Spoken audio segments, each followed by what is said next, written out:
Sé que nos acompaña también de manera remota Alfonso Herrera, quien interpreta a Ignacio Latorre. Me encantaría que él dijera unas palabras también, por favor. Pues hola, un placer estar aquí vía remota, pero también hago eco de lo que acaba de decir Mabel. Eh, Creo que esta es una película muy necesaria, es una película que en definitiva es más que aplausible el hecho de poder tener una película así y más en esta época, ¿no? Quiero mandarle un gran saludo a David, un gran saludo a Emiliano, a Martita que están por allá, a Pablo que también está vía remota y pues nada, a todas las personas de la prensa que nos acompañan para poder conocer un poco más acerca de este proyecto. Gracias, Alfonso. Un abrazote desde acá. Emiliano Zurita, que hace el personaje de Evaristo Rivas, la pareja de Ignacio de la Torre. Pues decir un poquito lo mismo que han dicho mis compañeros, pero es una película que toca unos temas que parece un poco increíble que después de más de 100 años siga siendo un tema tabú y un tema tan vigente. Y hasta hoy en día tenemos la oportunidad de contar esta historia y lo que me enorgullece mucho es que tenemos la oportunidad de contarla de esta manera, con este tipo de apoyo, con esta calidad de producción, con la calidad de guión que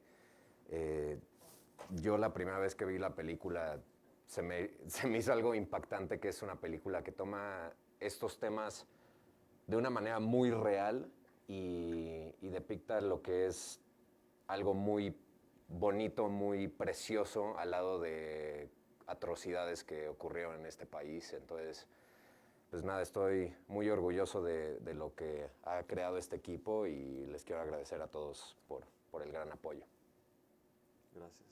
Martita, por favor. Hola, ¿sí se escucha? Sí. Buenas tardes, muchas gracias por estar aquí. Me sumo a lo que se ha comentado aquí de la película. Creo que es una película muy necesaria, todavía, desgraciadamente, a día de hoy, aunque no pareciera. Yo, de mi parte, pues me siento muy, muy feliz de que ya por fin vaya a salir a la luz la película. Ha sido un gustazo volver a trabajar con David, que ya estuvimos juntos trabajando en Las Elegidas.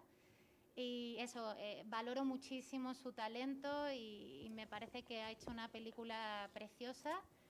Y bueno, y la verdad que muy orgullosa de la labor de toda la gente que fue parte de esta película. Fue una película difícil, larga, digo, sí, fue un proceso largo.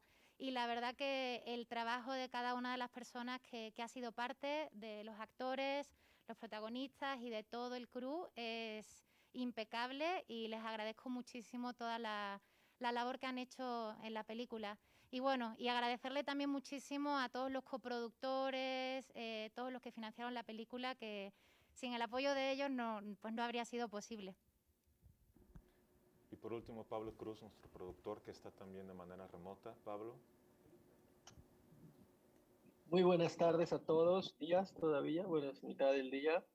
David, un saludo, Abel, todos los presentes.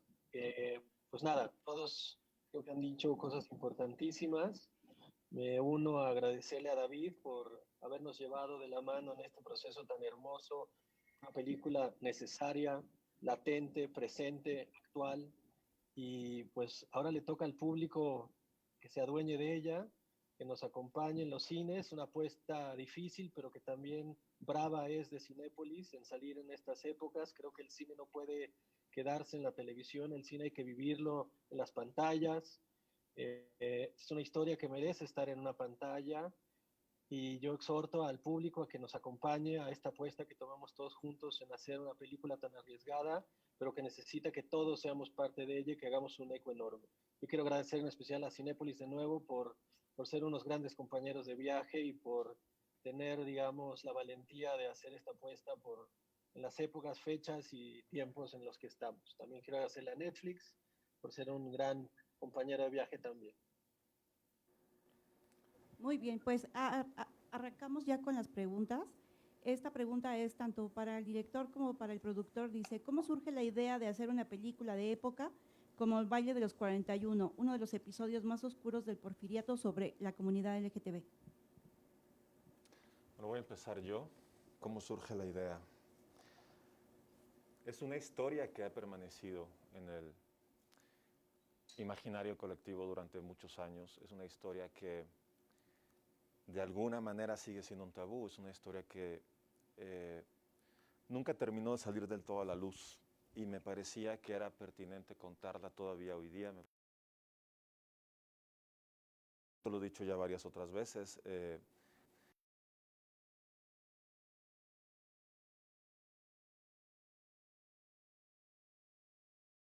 Creo que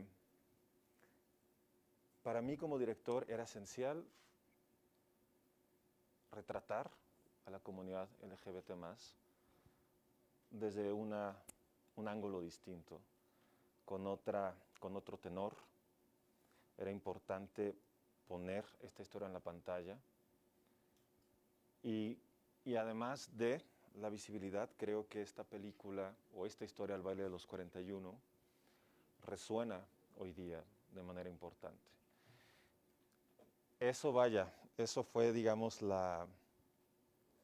el motivo principal que nos hizo querer levantar este proyecto, que fue una verdadera locura, pero bueno, Pablo podrá hablar más de cómo fue financiar y levantar esta película.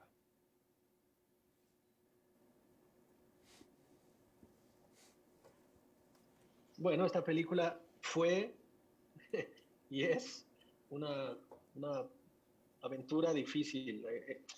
Aunque no lo crean, los financieros que visitamos antes de los que están hoy en la película rechazaban la historia simplemente por el tema, por el origen. La gente tiene homofobia en nuestro país y cómo funciona el sistema de financiamiento a través de la ley de la 189, pues hay que convencer a un grupo de gente de marketing y de corporativos que pues pueden censurar películas como estas y no financiarlas, no que se comuniquen entre ellos para bloquearlas, pero sí existe una mentalidad que no está al día y por más que pareciera que es ridículo, pues lo es. Y nos costó mucho trabajo encontrar socios que quisieran sumarse financieramente al esfuerzo de hacer esta película y por suerte nos encontramos.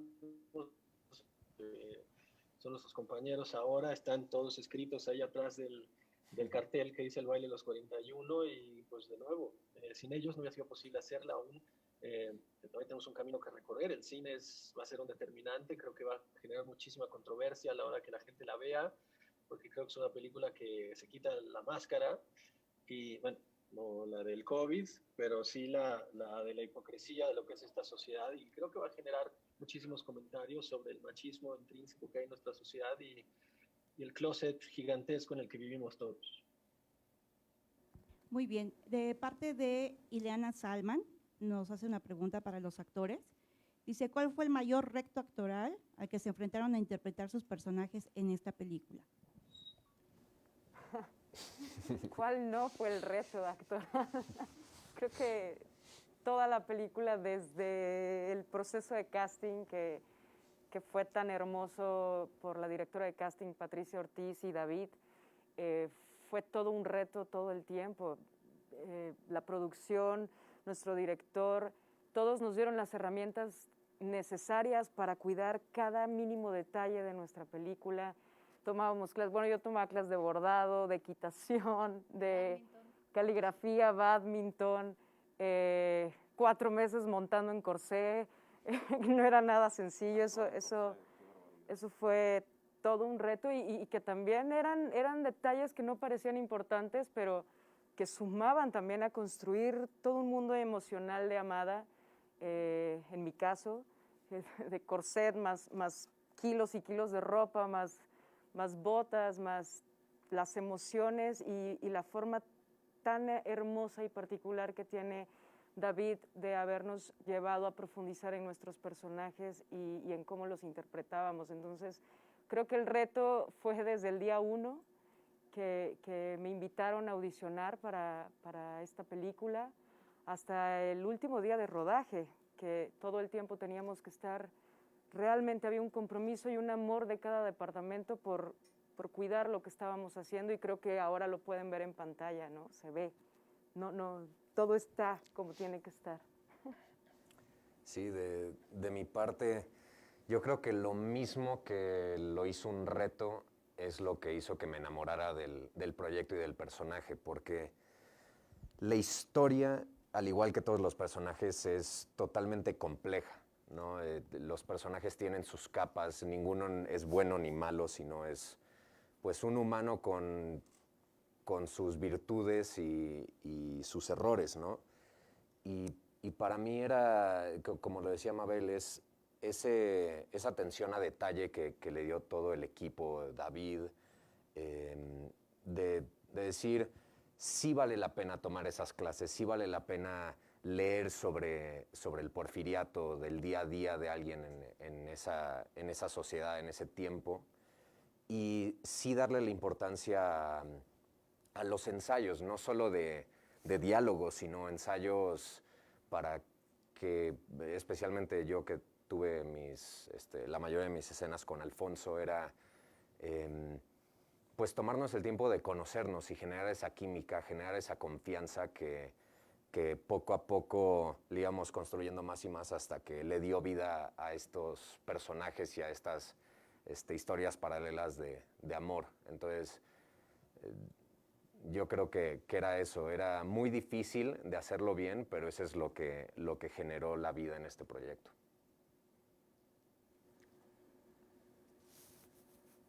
Pues yo lo que puedo aportar es también un poco la poca información que existe a partir de esta historia.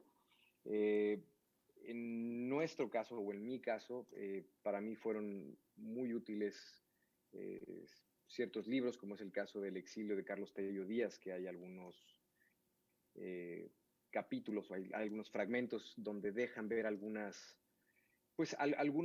esbozos de lo que era Ignacio de la Torre, pero bueno, partiendo del hermetismo que existe, de la información, de la poca información que existe de este capítulo, pues bueno, fue interesante como tratar de recopilar toda esa información, porque generalmente siempre se iba a la caricatura, siempre se iba hacia la ridiculización, y tratar de encontrar información que fuera más aterrizada fue todo un tema. Creo que David no me dejará mentir. Y por otro lado, la forma en cómo David cuenta sus historias en set no te permite que tengas que te desconcentres. Tienes que estar completamente ahí, en ese momento, en conexión con tus compañeros, no solamente en el set, sino también en los ensayos. Y eso nos dio la posibilidad de, literal, estar como ya muy conectados, ya cuando estábamos en set, y eso tuvo que ver con un trabajo previo, un trabajo muy arduo. También yo lo que disfruté mucho y al mismo tiempo fue un gran reto es las escenas. Cada escena era un rompecabezas en el que todo tenía que estar perfectamente equilibrado, desde el movimiento de cámara, los movimientos que nosotros como actores teníamos que realizar, y eso tenía que ver con una sincronización y un trabajo en equipo muy pulcro. Y creo que, como dijo Mabel, creo que eso se nota.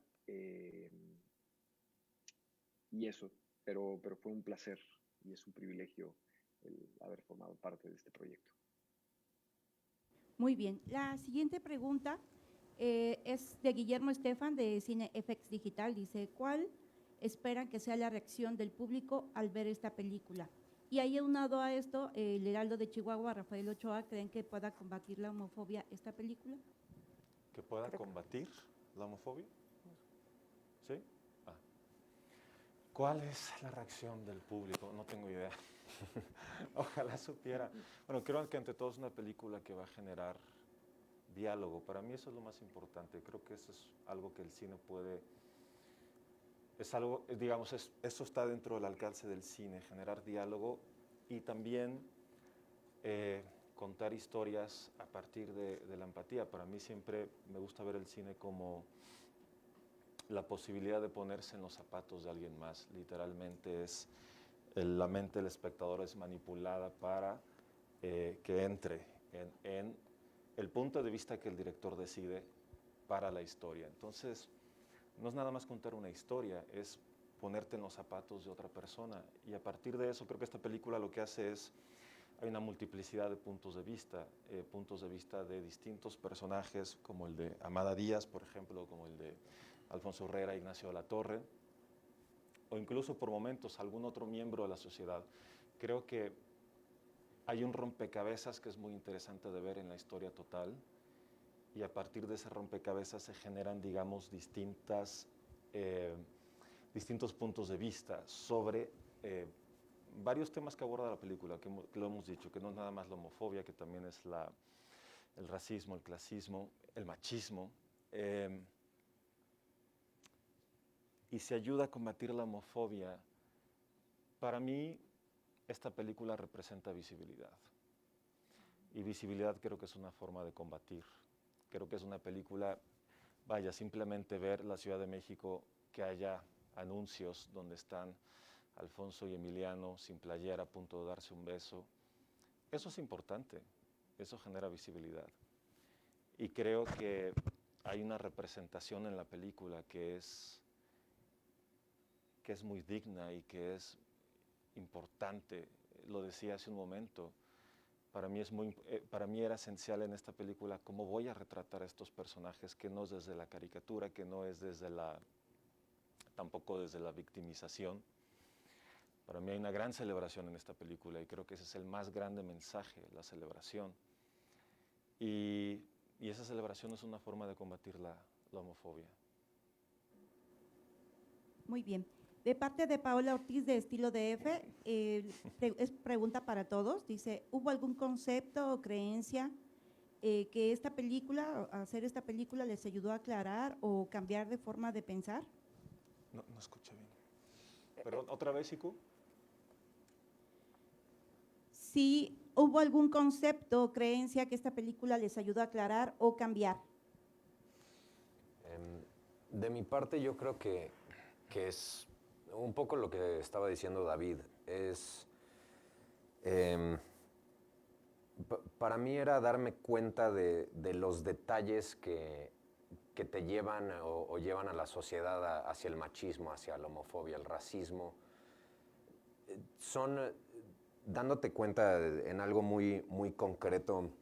Para mi personaje era que antes del baile, que el tema gay no salía al habla de México, pues los hombres eran mucho más afectuosos entre ellos, ¿no? Y tenían estas amistades muy afectuosas que, al salir a la luz este tema del baile, creo que la gente tuvo que lidiar con el tema del tema gay y tomar partido de alguna manera. Y eso, sin darte cuenta, a la cultura general, como a los hombres, hacen que ya no sean tan afectuosos por tal vez el temor a ser percibidos, como gays o algo así.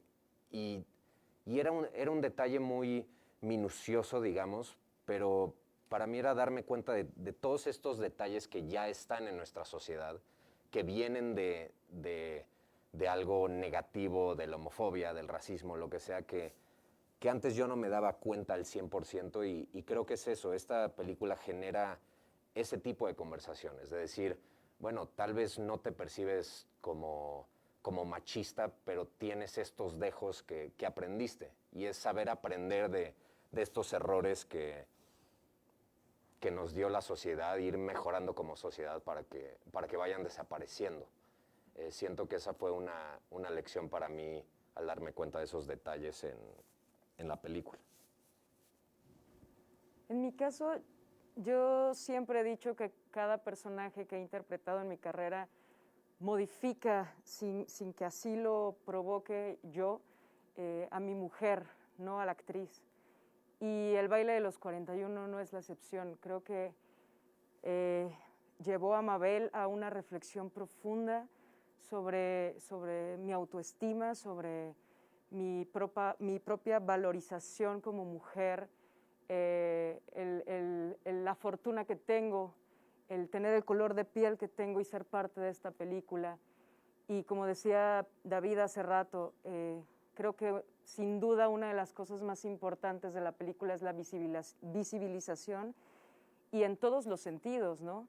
En que dos hombres se besen, en que dos mujeres se besen, en que hombres y mujeres morenos y morenas puedan verse reflejados también e identificados con un producto audiovisual mexicano, con el lenguaje cinematográfico, con el contenido que estamos produciendo. Claro que me empodera también para salir y dejar de reprimir mis emociones y mis decisiones y mi manera de ver la vida. Después del baile sí hay otra Mabel, sí hay otras ganas, sí hay otra forma de pararse en la vida y decir, esto soy como mujer, esto es lo que quiero como mujer y estas son mis posibilidades, ¿no?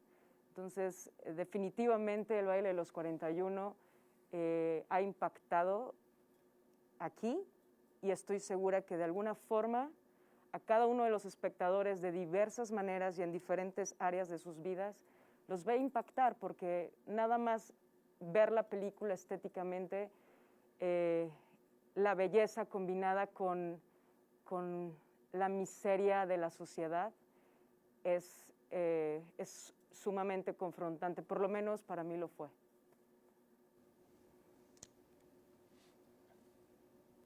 Bueno, yo lo que puedo compartir acerca de este proyecto me hizo entender a profundidad o con más claridad este hecho histórico, que era un tema tabú, y cuando escuchabas el número 41, pues generalmente te llevaba o lleva a la sociedad a un lugar bastante gris, por así decirlo. Y me refiero a la ignorancia que existe a partir de este evento histórico. Eso por un lado. Y por otro lado, darme cuenta lo poco que ha cambiado en nuestra sociedad. Yo recuerdo muy claramente cuando estábamos filmando una escena donde se supone que era el castillo de Chapultepec, que estábamos filmando en el Munal, y estábamos a las 2 de la mañana David y yo, y nos volteamos a ver, y David me voltea y me dice, es que no hemos cambiado. Realmente las estructuras sociales que siguen rigiendo a nuestro país siguen siendo exactamente las mismas. Y creo que esto también lo he dicho constantemente, para entender dónde estamos, para entender nuestro presente, constantemente tenemos que irnos al pasado y generar una introspección de dónde estamos. Y este es un gran ejercicio para ir al pasado y ver nuestro presente y darnos cuenta de dónde estamos. Y esto fue muy interesante. Creo que esta es una introspección y un cuestionamiento que constantemente nosotros, todos los involucrados en este proyecto, fue algo que nos hicimos, no solamente antes del rodaje, durante el rodaje e inclusive ya con el proyecto terminado. Y prácticamente eso. Y también entender que, y un poco respondiendo a la pregunta pasada, creo que el hacer una película, la finalidad es algo lúdico, que una persona se pueda sentar y disfrute de una historia. Pero por otro lado, esperemos que cuando se prendan las salas del cine y la gente salga, otra película empiece a ocurrir dentro de sus cabezas y empiecen a existir esos cuestionamientos. Y creo que eso es algo muy valioso que puede generar esta película, y ya depende de cada uno de los espectadores. Muy bien. Sobre ese tema nos pregunta Magnolia Ramírez de Excelsior Digital, en específico a Alfonso Herrera. Dice, ¿crees que la cinta funcione para concientizar a la sociedad sobre la homofobia que aún persiste, aún sabiendo que la clasificación de la película es C? Es interesante, y bueno, vuelvo un poco a lo que ya había mencionado. Me llama la atención, no solamente a mí me llama mucho la atención que de repente te topas en cartelera otras historias en las cuales se muestra una violencia bastante explícita, una violencia bastante contundente, donde también hay escenas de sexo bastante contundentes y tienen una clasificación B15, versus una película donde muestras el amor entre dos hombres, donde muestras una masculinidad contundente, y automáticamente eso nos da una clasificación C. Eso a mí me llama la atención y creo que tiene que ver por lo que hemos normalizado, por la normalización de lo que vemos en la televisión, en el cine, y creo que esto es valioso porque va a nutrir tanto al consciente como al inconsciente colectivo de nuestra sociedad, y es importante que estas imágenes puedan nutrir esto. Esta pregunta también es para Emiliano y para David Pablos. ¿Qué opinan de la clasificación C de la película? Pues lo mismo que opina Alfonso. Es algo pues interesante, como bien lo decía Alfonso, que lo que ya normalizamos como sociedad por encima de lo que en verdad solo es una muestra de amor, una muestra de afección totalmente natural, sea entre dos hombres, dos mujeres, un hombre, una mujer, lo que sea, y eso automáticamente nos lleva a una clasificación más adulta, cuando la violencia explícita no. Es algo que nos tenemos que cuestionar, la verdad, porque es algo que ya no nos sorprende que sea así, ¿no? Decimos, claro, obviamente esta película va a tener una clasificación mayor y sí, creo que es algo que tenemos que cuestionarnos más. A mí me sorprende y no me sorprende. Pero bueno, regresando al tema del tabú, pues es que sigue siendo todavía un tabú ver un cuerpo masculino desnudo en pantalla grande, sigue siendo un tabú ver a dos hombres besándose en pantalla, más insisto, y retomando la cuestión del machismo, no un cuerpo femenino. Creo que hay una gran diferencia también en esa representación. Digo, para agregar ya, para cerrar, digamos, lo que Alfonso y Emiliano ya pudieron verbalizar bastante bien. Muy bien, esta pregunta es para los actores. Dice, ¿qué los animó a participar en este proyecto?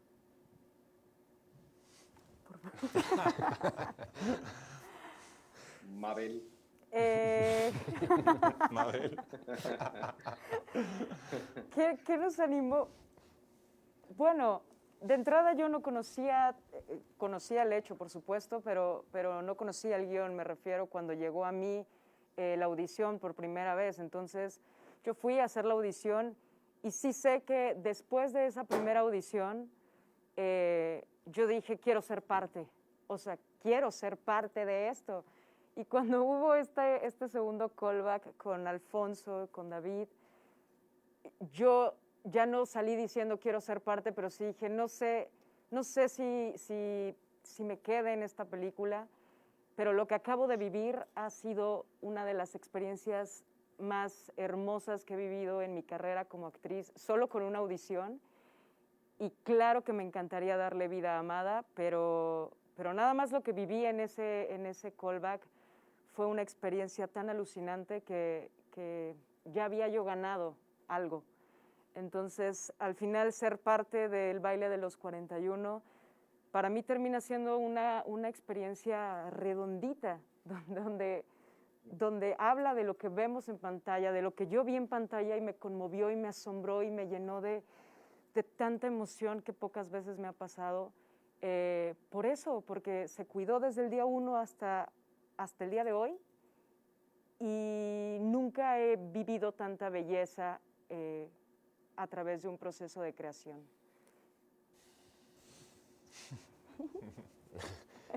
Yo comparto lo mismo que dijo Mabel. Es un proyecto que desde el casting sabías que tenías que ser parte de. Se ve desde el guión, desde la forma del casting, ya después en el callback, viendo a David trabajar, conociendo lo que David ya había hecho. Es un proyecto que sabes que está contando una historia muy contundente, muy importante y lo están haciendo de la manera correcta. Y es de eso, es de esos de como actor no quieres ir a un casting emocionado porque te decepcionas la mayoría de las veces, pero en este no había manera. Intentabas mantener la calma y no podías porque la emoción te sobrepasaba y pues desde el primer casting ya estaba enamorado del proyecto y pues por fortuna lo pudimos hacer. Pues definitivamente era un sí. O sea, ¿quién no quiere trabajar con David Pablos? Desde mi perspectiva, yo me acuerdo que en 2016 tuve la posibilidad de ver Las Elegidas y fue una película que a mí me conmovió profundamente. Y después saber que existía la posibilidad de poderme unir a esta historia y contarla con David fue un sí inmediatamente. Y hago igual, otra vez eco de lo que acaba de decir Mabel, creo que ese proceso de casting, no solamente para ella, sino creo que para todos los que estuvimos en ese salón fue muy especial. Y mira, nada más de acordarme me emociono porque nos dimos cuenta de hacia dónde íbamos. Y nos dimos cuenta de hacia dónde iba ese barco y entender que desde ese momento, cuando ya estábamos a punto de subirnos, era una emoción brutal. Entonces yo creo que eso.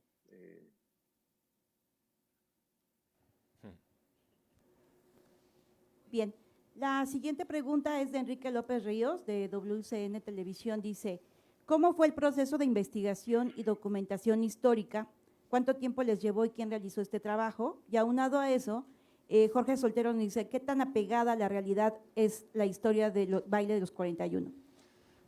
La investigación. Bueno, la investigación empieza desde el guión, en este caso con Mónica Revilla. Ella además es muy obsesiva con los detalles, entonces no nada más era entender el porfiriato y entender el contexto político, social, cultural, era ir a los detalles del día a día, ¿no? Ella tenía libros en donde se explicaba cómo se organizaban los banquetes, cómo se colocaba la gente en la mesa, era ir a los detalles, cómo eran las invitaciones. Creo que Mónica era muy obsesiva y esto lo puso en el guión muy meticulosamente, los detalles.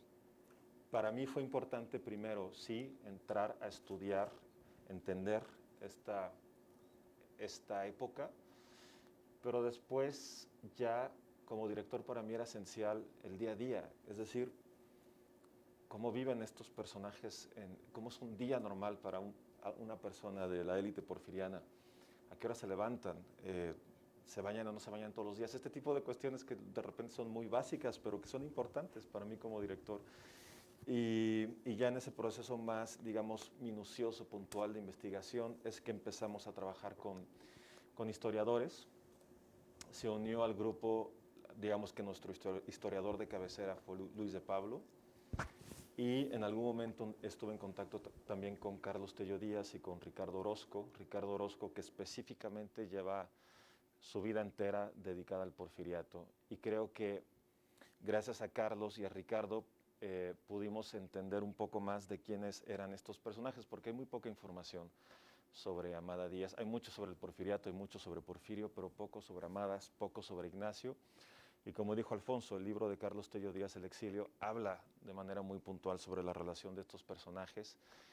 Y Ricardo Orozco hizo este libro que se llama El álbum de Amada Díaz, que está escrito en primera persona y es una especie de diario de Amada durante la Revolución, pero contando desde el momento en que ella llega a vivir con su padre a la Ciudad de México y su relación con Ignacio de la Torre.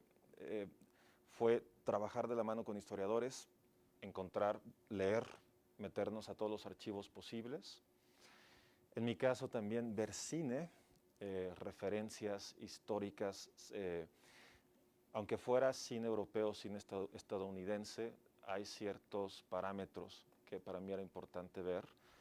Ver pintura, escuchar música del porfiriato también, hicimos una playlist que compartí con mis actores.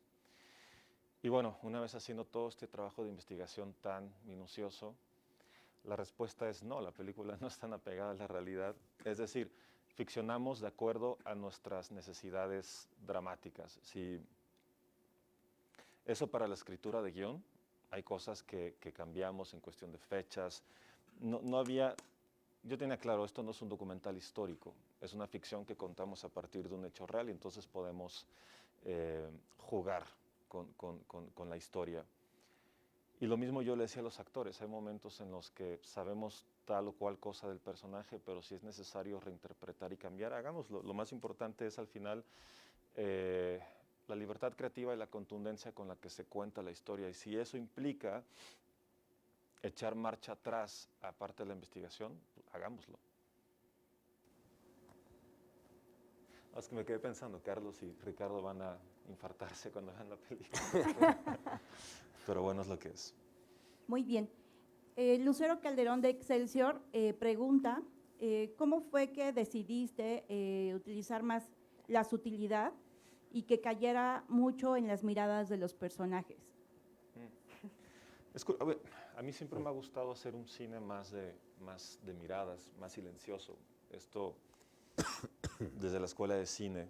Y creo que de lo más poderoso en cine es la mirada del actor. A mí me emociona enormemente ver un close-up en pantalla grande. Y esto fue algo que trabajé mucho con los actores. Vaya, si de algo estoy contento con esta película en el proceso de preparación fue que pudimos ensayar muchísimo. Y al ensayar muchísimo, de repente veíamos que había infinidad de diálogos que no eran necesarios ya, que la acción, que la mirada determinaba ya esa entonación, esa intención. Entonces, por un lado, reducimos diálogos durante el proceso de ensayos y luego también en rodaje y luego todavía más en edición. Y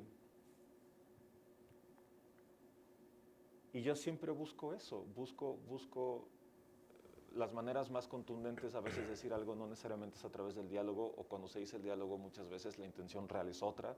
En fin, las palabras juegan mucho, pero lo veo, ahora que veo la película en pantalla grande, mis momentos favoritos son esos, son estos momentos de silencio donde la cámara se acerca a ellos. Y recuerdo que era, Mabel, no me podrás contradecir, yo le decía en set, vaya, todo está en la mirada, la cámara lee el pensamiento y el menor movimiento, el menor gesto en el rostro era enorme. Todo se contiene en la mirada. Y ya, básicamente. Esta pregunta es para Mabel. Dice José Domínguez de Bogart Magazine, dice, ¿qué papel juega la mujer en la lucha contra la homofobia? Híjole, justamente, no sé si conteste la pregunta, pero justamente cuando yo leí el guión completito, lo primero que me dije a mí misma fue, no quiero hacer una amada homofóbica, no quiero hacer una amada que rechace a su marido por descubrir que se enamoró de un hombre. No quería construir amada desde ese lugar, quería construir a una amada rota, pero por sus propias ilusiones y sus propias necesidades de vida, no por descubrir la homosexualidad en la persona que amaba, ¿no? Entonces, ¿qué papel juega la mujer? Pues hay mujeres que aman a otras mujeres y también tienen que esconder su amor. Pues es importantísimo el papel de la mujer. Las mujeres gays existen, ¿no? Y también son poco nombradas. Las mujeres también, creo que hay muchas que tienen últimamente he coincidido con muchas personas, madres de familia, que de pronto me dicen, oye, quiero llevar a mi hijo y a mi hija adolescente, pero es clasificación C, y cómo la puedo ver, ¿no? Entonces, de pronto también descubro una sociedad y a mujeres y a hombres que tienen esta inquietud de empezar a acercar a través de una educación guiada a sus hijos, a empezar a romper con estos odios y cosas impuestas por una sociedad y por nuestra cultura, que me alegra saber que sí se está moviendo algo y que sí hay una madre de familia que dice, yo quiero llevar a mi hijo a ver esa película, pero no puedo porque la clasificación es distinta. Así que, bueno, ¿cuál es el papel? Pues el mismo que lo podría hacer para un hombre que lucha por sus derechos y por su derecho de amar a alguien y por su derecho de tener los mismos privilegios en todo sentido, ¿no? La misma lucha que las mujeres hemos vivido hace cientos y cientos de años hasta el día de hoy, pues creo que es un papel fundamental e importante que no va a desaparecer pronto. Muy bien. Sobre este tema, Prensa Escenario pregunta, ¿qué diferencias y cambios han encontrado en aquella época al día de hoy sobre las preferencias sexuales y sobre todo si consideran un acto de censura ponerle clasificación C al baile?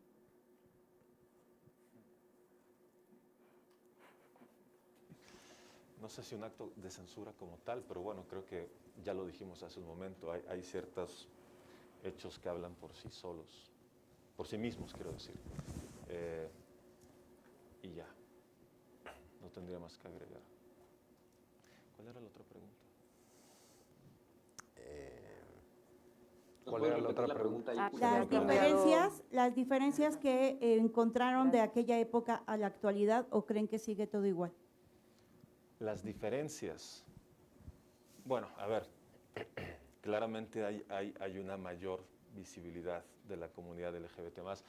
Hay una construcción ya, digamos, como de una, hablando específicamente de la película, hay una construcción que viene de la segunda mitad del siglo XX, de la homosexualidad, de la identidad homosexual como tal.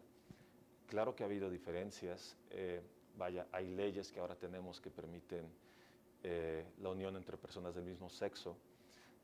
Sin embargo, hay muchos otros aspectos de la sociedad actual mexicana en donde seguimos muy anclados al porfiriato y que ahí es donde la historia de Ignacio de la Torre se vuelve vigente, cómo sigue habiendo una enorme represión, cómo sigue habiendo una gran imposibilidad de expresarse abiertamente, públicamente.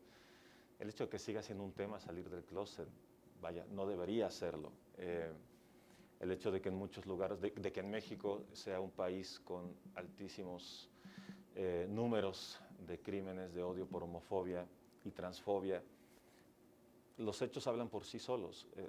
Hay mucho trabajo por delante y seguimos muy anclados en muchos aspectos al porfiriato, pero inevitablemente hay también avances y hay cada vez más un poco de visibilidad y cada vez un poco más, se ha ganado terreno en distintas áreas, pero falta muchísimo.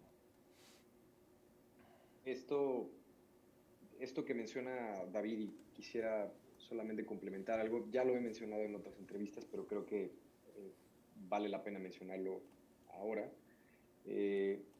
Hace 120 años, ser homosexual implicaba vivir en la clandestinidad, implicaba no vivir en libertad, implicaba probablemente en muchas ocasiones la muerte.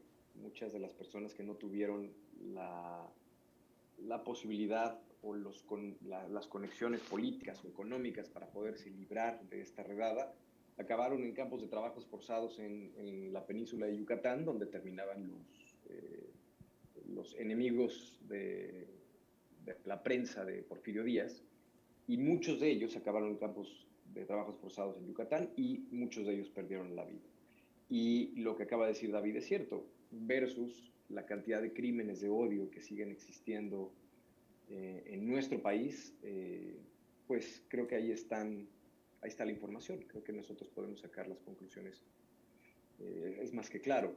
Sí, han habido avances en ciertas entidades federativas, en la misma Ciudad de México, pero creo que todavía hay mucho camino por caminar.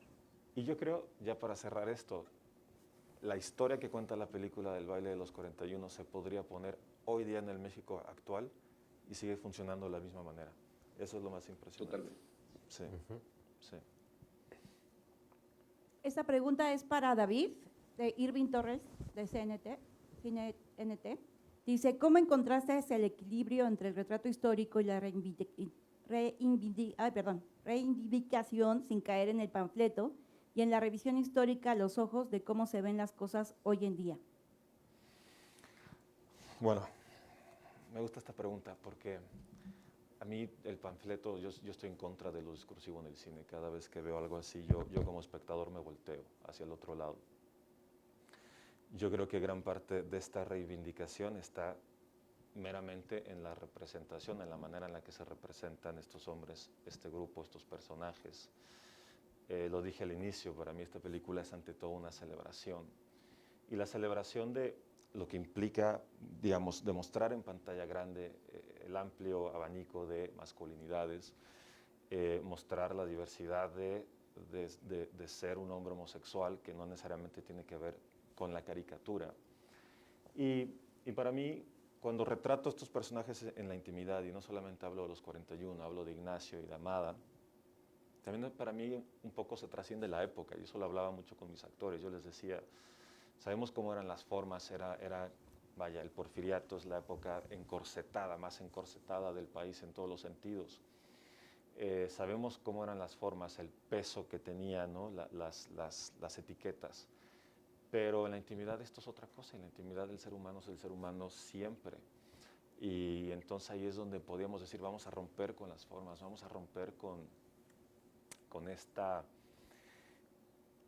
forma encorsetada y podemos ser libres en el retrato de estos personajes en la intimidad. Entonces eso lo hice tanto en las escenas, digamos, de Ignacio y de Amada, como en el Club de los 41, ahí sí fue a partir de las dinámicas que se generaba con ellos, crear este espacio.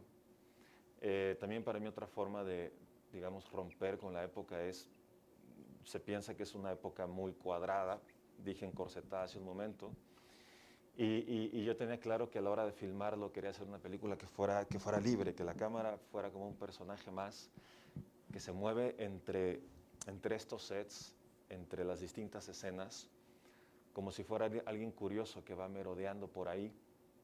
A veces es cameraman, a veces es Steadicam, a veces es Movi, Dolly, Zoom, lo que sea, pero es una cámara con mucho movimiento, es una película un tanto vertiginosa y de alguna manera para mí eso también implicaba romper con el estatismo que normalmente se piensa para películas de época.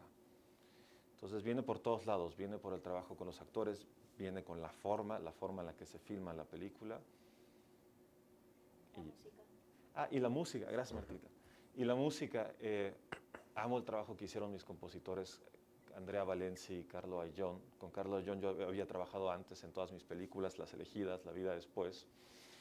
Y Andrea se involucró al equipo porque yo quería hacer música, la idea fue, vamos a hacer música que se inspire en el romanticismo del siglo XIX, pero vamos a modernizarla, lo que significa componer bajo ciertos cánones también de nuestra época, pero tomando premisas del siglo XIX, y metimos mucho electrónico. Casi toda la música de la película es electroacústica, hay un par de piezas que son enteramente electrónicas. Y eso, creo que si vas a hacer algo de época es importante que también hable al espectador de hoy día y que no se sienta lejano. Entonces, a través de todo esto, el trabajo con actores, música, cámara, la forma en la que está filmada, digamos, se trasciende la época, sin que por eso no haya cuidado en cada uno de los detalles de los sets y del vestuario y de los peinados, porque es muy importante que esa recreación sea verosímil y no se caiga, porque lo contrario, la película entera deja de funcionar. Para David, ¿por qué decidiste trabajar con tu crew? La mayoría eran mujeres, como Kika López en vestuario, Dani Snyder en dirección de producción o arte, o Carolina Costa en iluminación. No fue una decisión consciente, pero estoy infinitamente agradecido que haya sido así. Creo que hubo un gran balance entre hombres y mujeres en este set. Con Carolina, bueno, Carolina es una gran amiga, es una gran co-creadora, coautora, es una gran fotógrafa. Siempre es un placer trabajar con ella y es alguien que se vuelve esencial, es casi como mi terapeuta en el set y es alguien con quien yo tengo la absoluta confianza y certeza de que si estamos haciendo algo, ella tiene una mente suficientemente juiciosa y tiene un buen gusto cinematográfico, entonces es una aliada esencial. Y Daniela Schneider, con quien había trabajado en Las Elegidas también. A mí creo que Daniela se vuelve aquí otra aliada imprescindible porque ella siempre apuesta por crear espacios distintos, por no irse por lo obvio que puede plantear una historia. A ella le debemos que la casa de Ignacio sea una casa estilo ecléctico con unas locuras anglo-japonesas que no eran tan comunes en este país en esa época.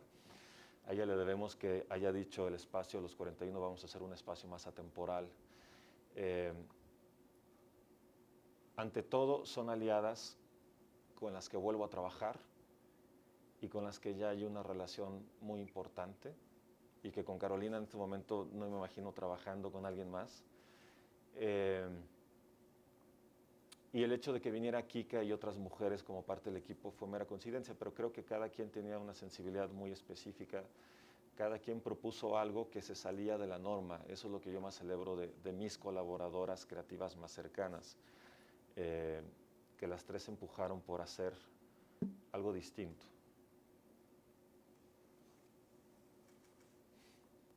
Para todos, ¿creen que la película supere las expectativas para la comunidad? Esa es otra pregunta que no puedo responder. Hay mucha expectativa, me queda claro, hay mucha expectativa con la película. Creo que ante todo van a ver un trabajo muy bien realizado, en todos los sentidos, técnicamente, actoralmente.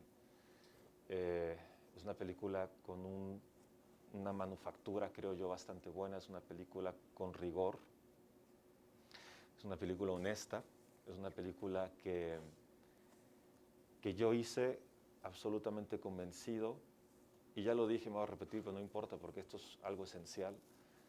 Lo hice convencido de la necesidad de retratar a hombres homosexuales en pantalla de una manera respetuosa y alejada de las caricaturas y del cliché. Y creo que el hacer un retrato de la diversidad en pantalla, contada desde otra arista, sin prejuicios, sin clichés, que es lo que normalmente los medios suelen hacer, es algo que, al menos hasta este momento, he visto que la comunidad ha agradecido, que se haga una película con un rigor y con una forma de contar nuestra historia que es distinta. Entonces creo que al menos eso va a quedar, y al menos eso se siente ya desde ahorita. Si va a cumplir las expectativas o no, supongo que para algunos sí, para otros no. Esto es inevitable, así es el cine. Hay gente que le gusta lo que hace, gente que no le gusta, pero ante todo está el rigor con el que se hizo la película y mi visión como director de cómo quiero retratar este grupo de hombres, que es absolutamente respetuosa y creo yo importante y necesaria. Pues muchas gracias, les agradecemos a todos su participación, estamos muy contentos de tenerlos esta mañana. Recordemos, por favor, que esta película se estrena el próximo jueves 19 de noviembre, vamos a 500 salas, lo vamos a ver en todos los cines de la República Mexicana y por favor, apóyenos en seguir nuestras redes, ahí vamos a estar dando detalles de las próximas actividades que vamos a tener con el baile de los 41. Que pasen muy buen día. Gracias. Muchas gracias. Gracias a todos.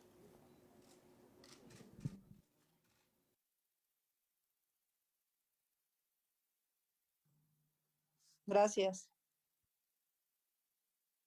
Gracias. Gracias.